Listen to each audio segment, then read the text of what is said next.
Welcome to A edu. और ए edu के हमारे इस यूट्यूब चैनल में आप सभी का स्वागत है। तो हम लोग इंडियन पॉलिटिक्स के अंतर्गत लोकसभा के बारे में पढ़ रहे थे और पिछले वीडियो में हम लोगों ने लोकसभा के कुछ प्रमुख अनुच्छेदों को देखा, उसे हम लोग कंटिन्यू करेंगे। तो चलिए हम लोग देखते हैं उसे। किसी भी विधेयक अर्थात कानून, जिसे बिल भी कहा जाता है, तो किसी भी विधेयक अर्थात बिल या किसी भी प्रकार की वोटिंग प्रक्रिया में पक्ष और विपक्ष दोनों का मत यदि बराबर हो जाए तो उसके बाद निर्णायक मत जो होगा और जिसे कास्टिंग वोट कहा जाता है, तो निर्णायक मत देने का अधिकार लोकसभा अध्यक्ष के पास होता है। याद रखेंगे कि यदि किसी विधेयक पर वोटिंग की प्रक्रिया में पक्ष और विपक्ष दोनों में मत बराबर हो जाए तो अंतिम निर्णय जो होता है, निर्णायक मत होता है, जिसे कास्टिंग वोट कहते हैं, तो वो देने का अधिकार किसे है? लोकसभा के अध्यक्ष को। इम्पोर्टेंट है।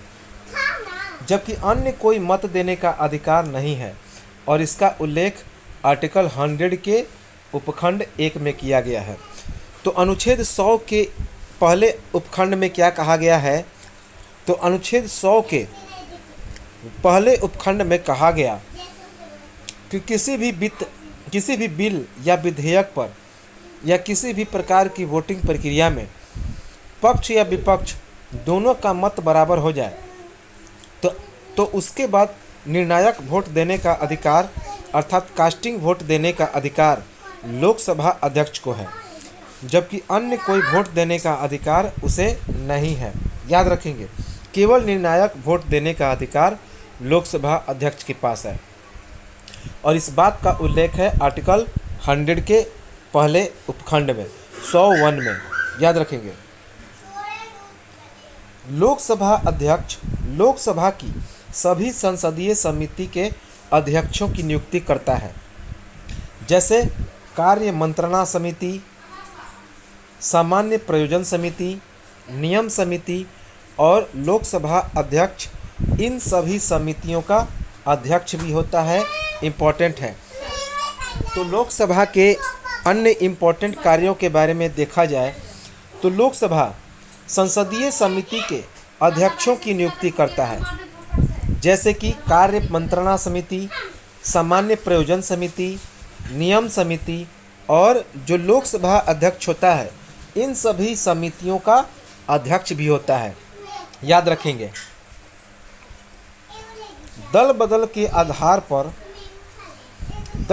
के आधार पर किसी सदस्य की अयोग्यता के विरुद्ध किसी सदस्य की अयोग्यता के विवाद का समाधान भी लोकसभा अध्यक्ष करता है।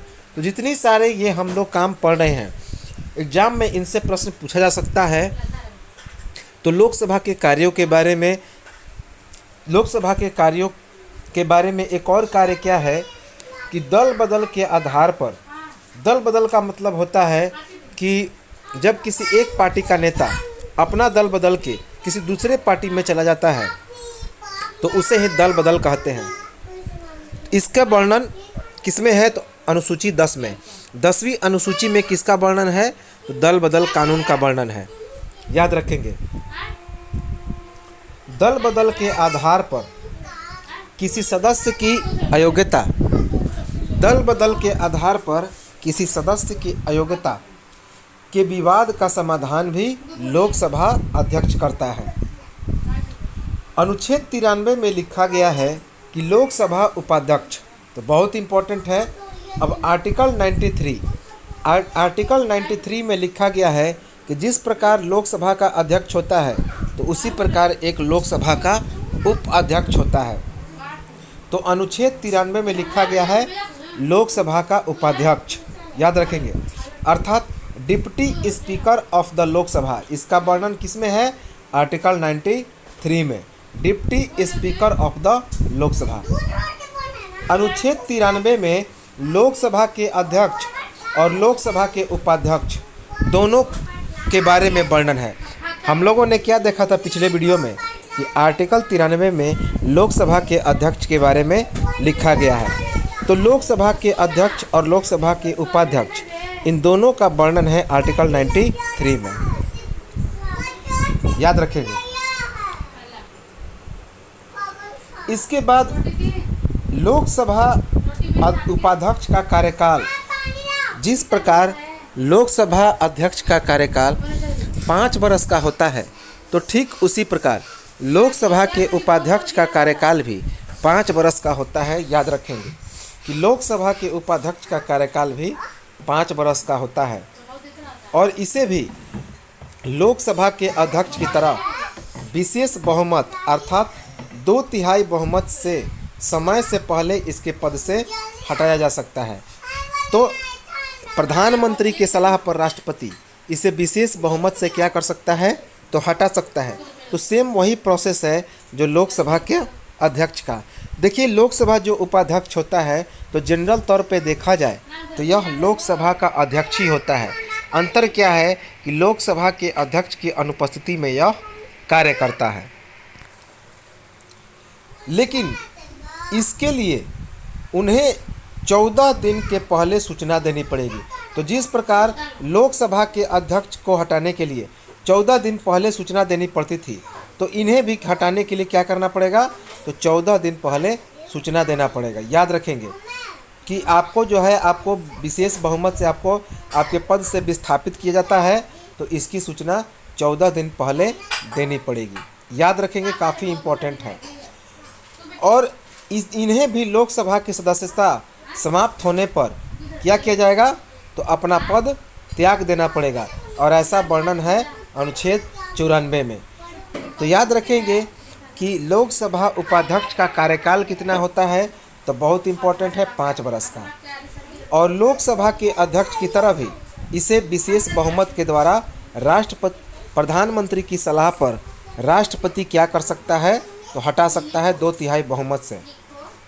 लेकिन जब इस पर कोई बहुमत पास करना हो तो उसके लिए इन्हें 14 दिन पहले सूचना देनी पड़ेगी। कितने दिन पहले, तो 14 दिन पहले इनको सूचना देनी पड़ेगी और इन्हें भी लोकसभा की सदस्यता समाप्त होने पर अपना पद त्याग देना पड़ेगा। याद रखेंगे। और इसका वर्णन आर्टिकल 94 में है, 94 में है, इम्पोर्टेंट है।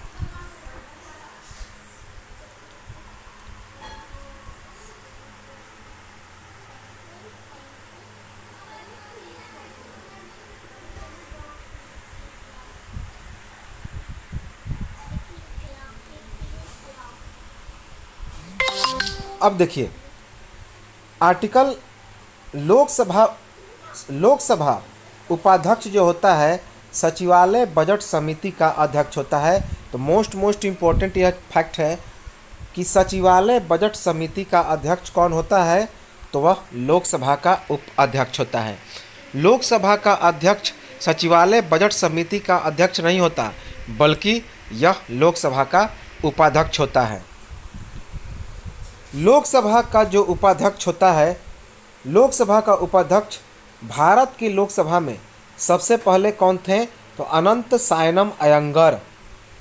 तो भारत के पहले लोकसभा अध्यक्ष कौन थे, तो उनका नाम था अनंत शयनम अयंगर। काफ़ी इम्पोर्टेंट है, अनंत शयनम अयंगर।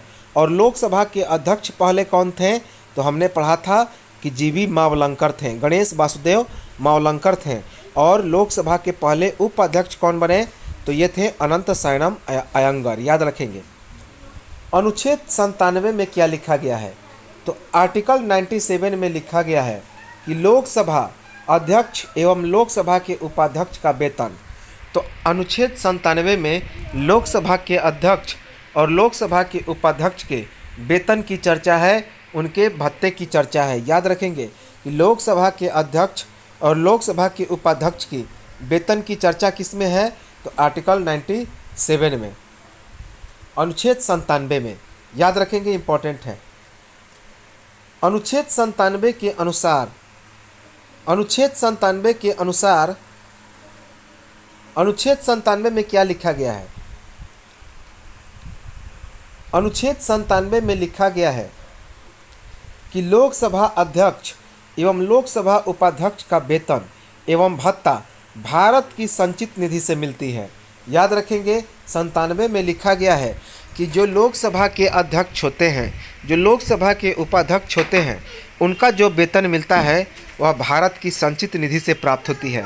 हम लोगों ने क्या देखा था कि जो लोक सेवा आयोग के सदस्य होते हैं उनका भी जो वेतन और भत्ता होता है वह भारत की संचित निधि से ही प्राप्त होता है। याद रखेंगे, यह बात लिखा गया है आर्टिकल 97 में, अनुच्छेद 97 में। वर्तमान 17वीं लोकसभा में कोई भी लोकसभा का उपाध्यक्ष नहीं है। तो जो वर्तमान में 2019 में चुनाव हुआ था लोकसभा के लिए 17वीं चुनाव, तो उसमें कोई भी लोकसभा का उपाध्यक्ष नहीं है। याद रखेंगे, अगर एग्जाम में पूछा जाए कि वर्तमान में लोकसभा के उपाध्यक्ष कौन हैं, तो सीधे है कि इस समय वर्तमान में कोई भी लोकसभा का उपाध्यक्ष नहीं है। लोकसभा के अध्यक्ष कौन है, तो ओम बिरला हैं। कौन? ओम बिरला। अनुच्छेद 98 में लिखा गया है कि लोकसभा का महासचिव, तो अनुच्छेद 98 में लोकसभा के महासचिव की चर्चा है, तो काफ़ी इम्पोर्टेंट है। एक एक आर्टिकल आप लोग याद रखते चले जाएंगे। आर्टिकल एग्जाम में पूछे जाते हैं, कार्य पूछे जाते हैं, वेतन पूछे जाएंगे। तो अनुच्छेद 98 में लिखा गया है क्या, तो लोकसभा का महासचिव। याद रखेंगे, अनुच्छेद 98 के अनुसार महासचिव लोकसभा का सचिवालय का प्रमुख होता है। काफ़ी इम्पोर्टेंट है। आर्टिकल 98 में लिखा गया है कि जो महासचिव होता है लोकसभा का, वह लोकसभा के सचिवालय का प्रमुख होता है। लोकसभा का महासचिव भारत सरकार का अंग नहीं है, अर्थात इन पर भारत सरकार का कोई नियंत्रण नहीं होता है। तो याद रखेंगे कि जो लोकसभा का महासचिव होता है वह भारत सरकार का किसी प्रकार का अंग नहीं है, अर्थात इन पर भारत सरकार का कोई नियंत्रण नहीं होता है, बल्कि लोकसभा अध्यक्ष का नियंत्रण होता है। तो लोकसभा का जो महासचिव होता है वह भारत सरकार का अंग नहीं होता, इसीलिए इस पर भारत सरकार का कोई नियंत्रण नहीं होता, बल्कि इस लोकसभा के महासचिव पर किसका नियंत्रण होता है, तो लोकसभा का अध्यक्ष का नियंत्रण होता है। लोकसभा के अध्यक्ष का नियंत्रण लोकसभा के महासचिव पर होता है। लोकसभा का महासचिव 60 वर्ष की आयु तक अपने पद पर बना रह सकता है।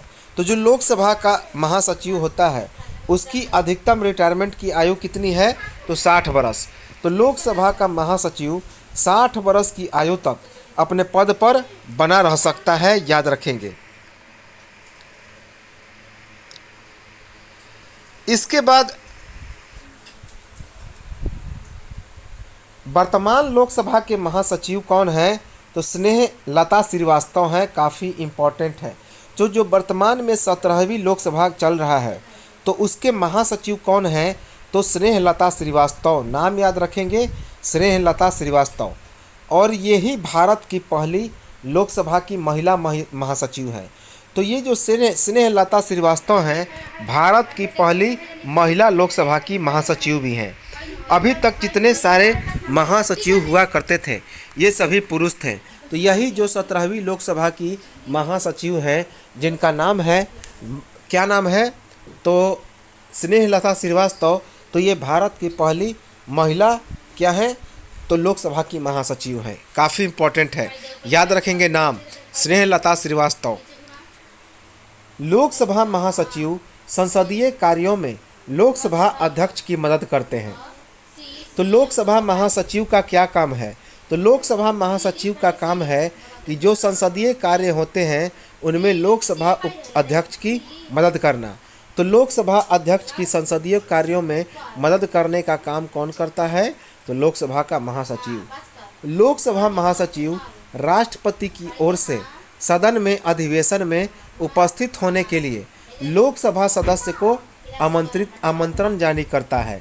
तो जो लोकसभा का महासचिव होता है वह राष्ट्रपति की ओर से सदन के अधिवेशन में उपस्थित होने के लिए लोकसभा सदस्य को आमंत्रण जारी करता है। वेरी इम्पोर्टेंट है। तो किसके आदेश पर, तो राष्ट्रपति की ओर से, अर्थात यह राष्ट्रपति के एक एजेंट का भी काम करता है, प्रतिनिधि का भी काम करता है। सदन की ओर से किसी भी सदस्य को संदेश लोकसभा के महासचिव और उनके कर्मचारी करते हैं। तो जो सदन की ओर से किसी भी सदस्य को जो भी संदेश पहुंचाना होता है, जो भी संदेश टाइप करना होता है, जो भी मैसेज देना होता है, उन सब का जिम्मा किसके हाथों में होता है?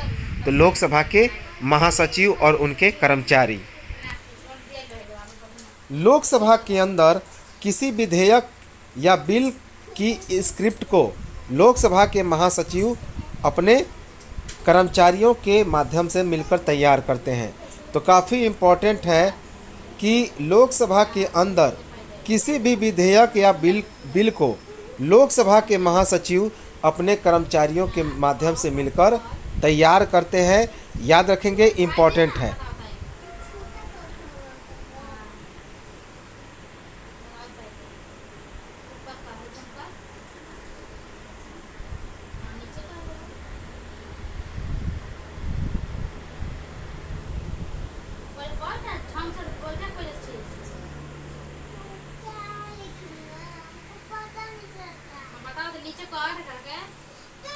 अब देखिए, लोकसभा के नए सदस्यों को लोकसभा में नियम कानून बनाने में लोकसभा महासचिव और उनके कर्मचारी क्या करते हैं? तो मदद करते हैं कि लोकसभा के नए सदस्यों को लोकसभा में नियम कानून बनाने में लोकसभा महासचिव और उनके कर्मचारी मदद करते हैं। अर्थात लोकसभा के जो नए सदस्य आते हैं तो उनके सभी कार्यों की जो बताने का जिम्मा है, कैसे काम किया जाएगा, नियम कानून बताने का जिम्मा किसके हाथ में है? तो लोकसभा के महासचिव और उनके कर्मचारियों के हाथों में। 1971 ईस्वी में संसद में एक कानून बनाया।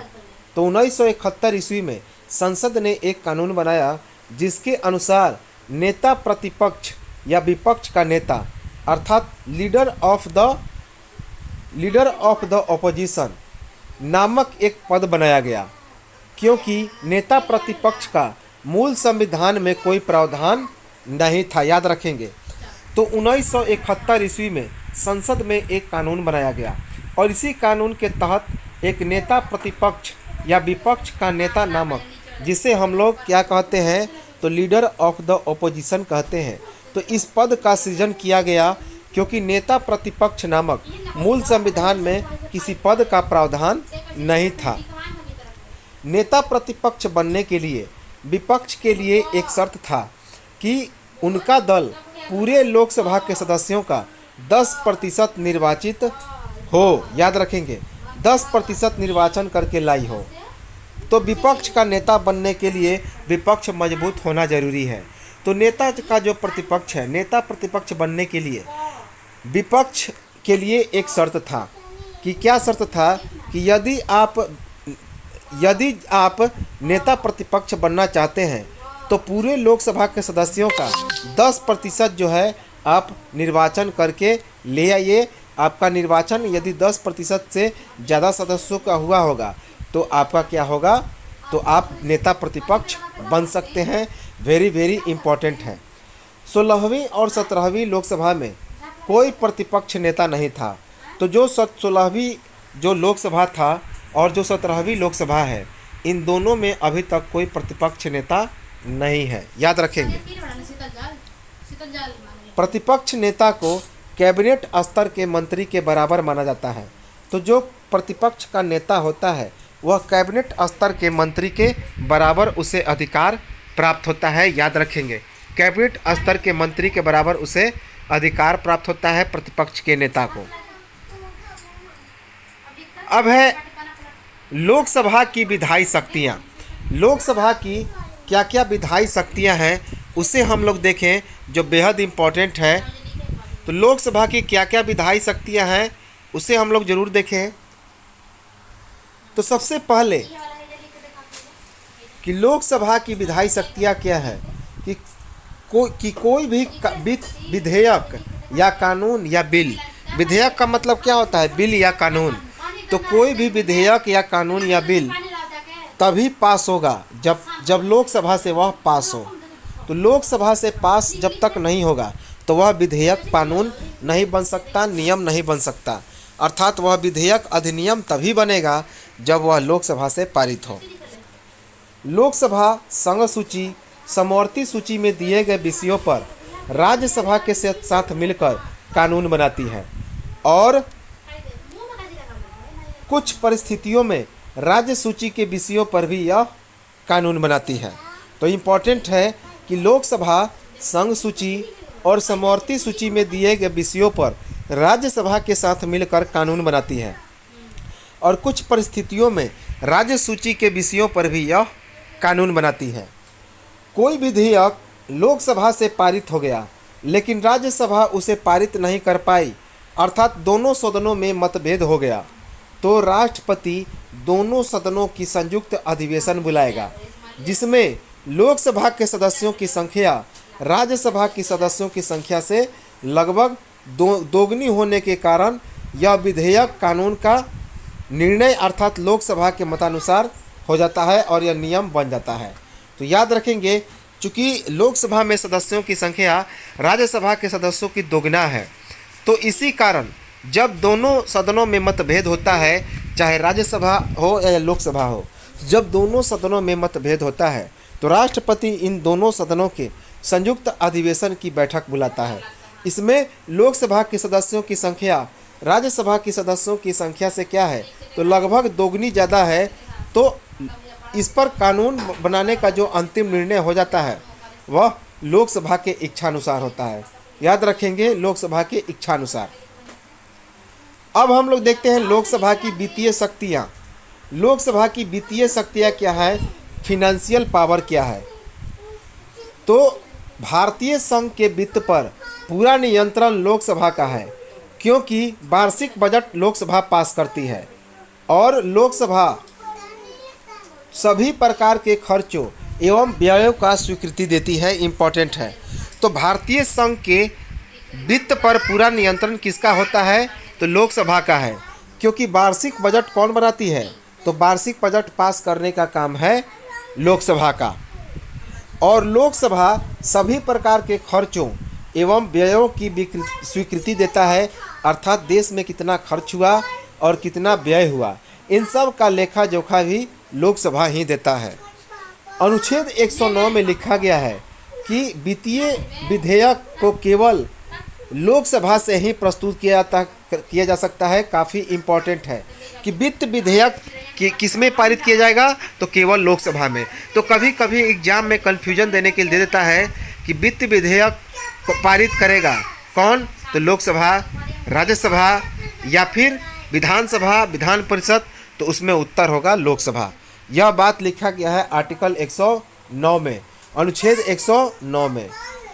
अब हम लोग देखते हैं लोकसभा की कार्यपालिका पर नियंत्रण एवं शक्ति कि लोकसभा के कुछ अन्य शक्तियां हैं, जैसे कि लोकसभा की कार्यपालिका पर नियंत्रण एवं शक्ति। लोकसभा कार्यपालिका पर नियंत्रण भी करता है, जो एग्जीक्यूटिव डिपार्टमेंट होता है, जिसके अंतर में एक संसद जो होता है, तो उस पर यह नियंत्रण भी स्थापित करता है। कौन, तो लोकसभा। अनुच्छेद 75 में, अनुच्छेद 75 के अनुसार पूरी मंत्रिपरिषद लोकसभा के प्रति उत्तरदायी होती है। Very very important. तो यह क्या फैक्ट है कि पूछा जाएगा कि अनुच्छेद 75 के अनुसार जितनी सारी मंत्रिपरिषद होते हैं वे किसके प्रति उत्तरदायी होते हैं, तो लोकसभा के प्रति। याद रखेंगे, लोकसभा के प्रति। लोकसभा के सदस्य सदन के ऊपर मंत्रियों से उनके कार्यों के संबंध में प्रश्न पूछ सकते हैं, जिसका जवाब उसे ही देना पड़ेगा। तो काफ़ी इम्पोर्टेंट है कि लोकसभा के सदस्य सदन के अंदर मंत्रियों से उनके कार्यों के संबंध में प्रश्न पूछ सकते हैं, जिसका जवाब उसे ही स्वयं देना पड़ेगा। लोकसभा का उपाध्यक्ष सदन के अंदर मंत्रियों की आलोचना करते हैं। तो जो लोकसभा के अध्यक्ष हैं सदन के अंदर मंत्रियों की आलोचना करते हैं, अविश्वास प्रस्ताव लाकर पारित कर सकते हैं। याद रखेंगे, और उसे साथ ही साथ बर्खास्त कर सकते हैं। तो लोकसभा के सदस्य सदन के अंदर में जो बैठकें होती हैं मंत्रियों के साथ, उन उस बैठकों में मंत्रियों की आलोचना कर सकते हैं, अविश्वास प्रस्ताव पारित कर सकते हैं। याद रखेंगे, अविश्वास प्रस्ताव, साथ ही साथ इसे बर्खास्त भी कर सकते हैं।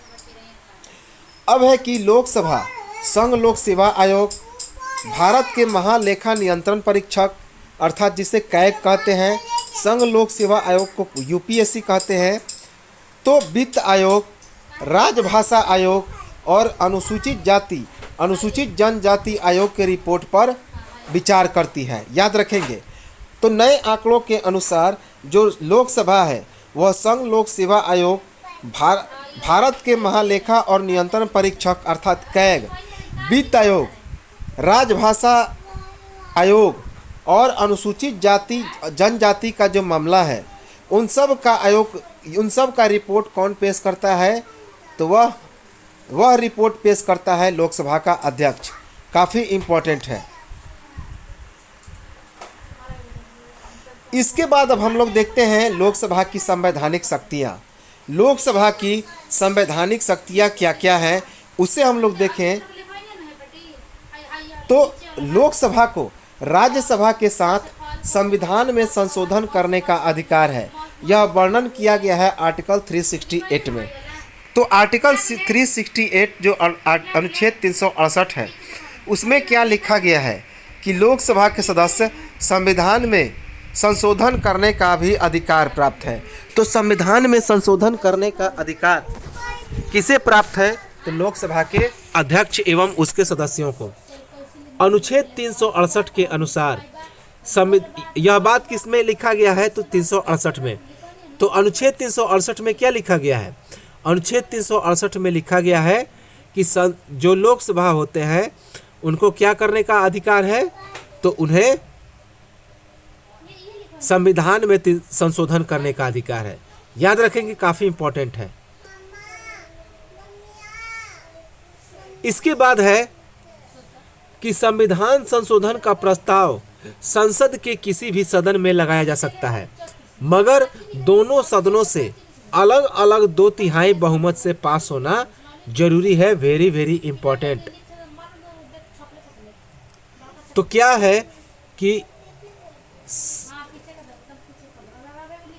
है कि संविधान संशोधन का जो प्रस्ताव होता है संसद के किसी भी सदन में लाया जा सकता है। याद रखेंगे, वेरी वेरी इंपॉर्टेंट।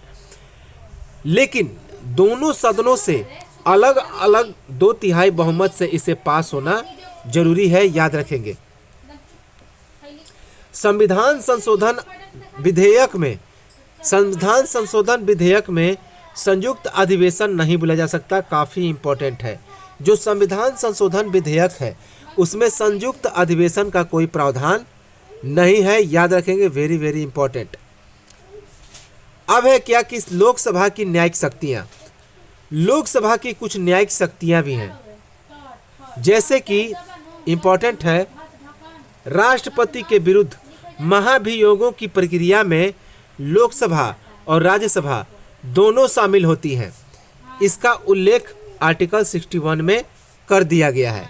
तो अनुच्छेद 61 में क्या लिखा गया है कि राष्ट्रपति के विरुद्ध महाभियोग की प्रतिक्रिया में लोकसभा और राज्यसभा दोनों ही भाग लेती हैं, क्योंकि जो इसका उल्लेख आर्टिकल 61 में यह लिखा गया है।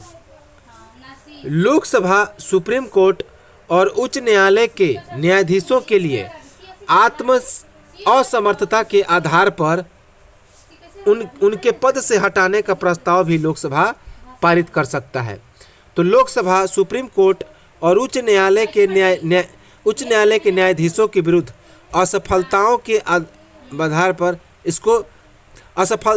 असमर्थता के आधार पर इन्हें उनके पद से हटाने का प्रस्ताव क्या है, तो पारित कर सकता है। इम्पोर्टेंट है। अब हम लोग देखते हैं इस लोकसभा की चुनाव संबंधी शक्तियां एवं अन्य शक्तियों के बारे में। चुनाव संबंधी शक्तियां एवं अन्य शक्तियों के बारे में। लोकसभा के सदस्य, लोकसभा के अध्यक्ष एवं लोकसभा के उपाध्यक्ष पद का चुनाव करते हैं। आर्टिकल 93 में लिखा गया है कि जो लोकसभा के सदस्य हैं वे लोकसभा के अध्यक्ष एवं लोकसभा के उपाध्यक्ष का चुनाव करते हैं। जिसका वर्णन अनुच्छेद 93 में किया गया है। अनुच्छेद 66 के अनुसार लोकसभा और राज्यसभा के सदस्य उपराष्ट्रपति के चुनाव में भाग लेते हैं। वेरी वेरी इम्पोर्टेंट है कि लोकसभा और राज्यसभा के जो सदस्य होते हैं वे किसके चुनाव में भाग लेते हैं, तो उपराष्ट्रपति के चुनाव में भाग लेते हैं।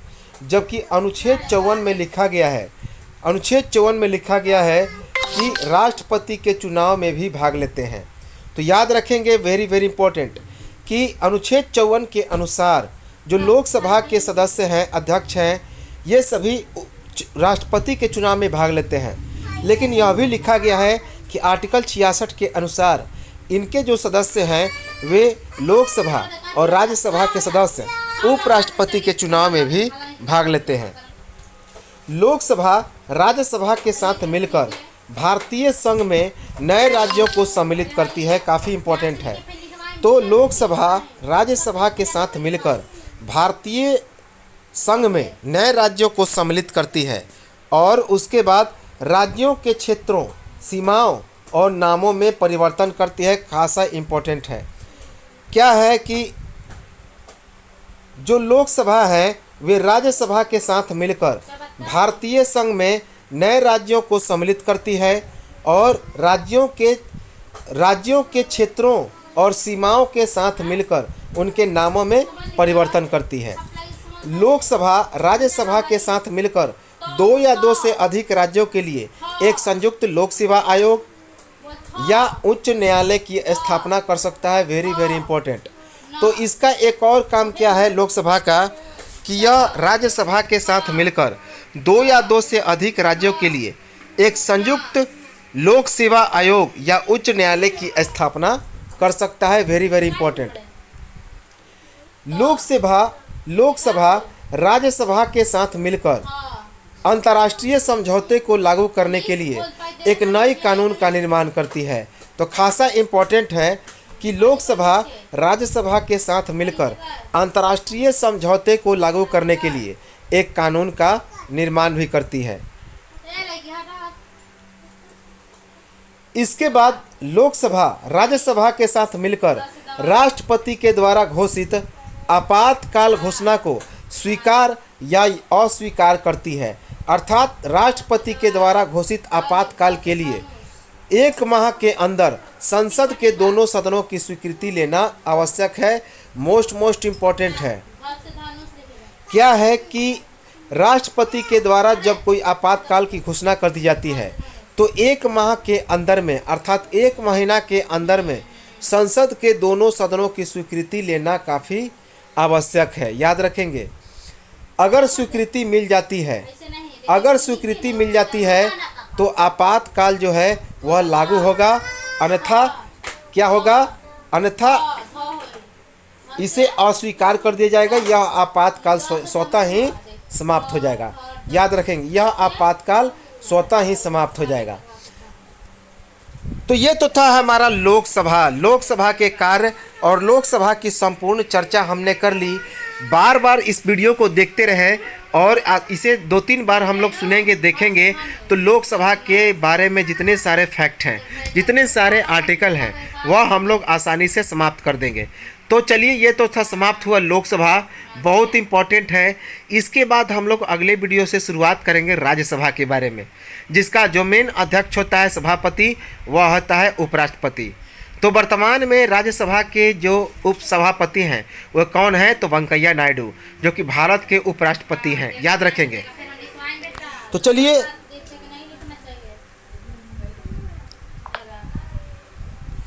चलिए मिलते हैं हम लोग अगले वीडियो में। और एक बात और याद रखेंगे कि शेयर ज़रूर कर देंगे, क्योंकि इससे, और साथ ही साथ सब्सक्राइब कर लेंगे ताकि इस प्रकार की जो आगे आने वाली वीडियो है उसका लाभ आप तक पहुंच सके। तब तो चलिए मिलते हैं हम लोग अगले वीडियो में और चर्चा करेंगे राज्यसभा की। तब तक नमस्कार, जय हिंद।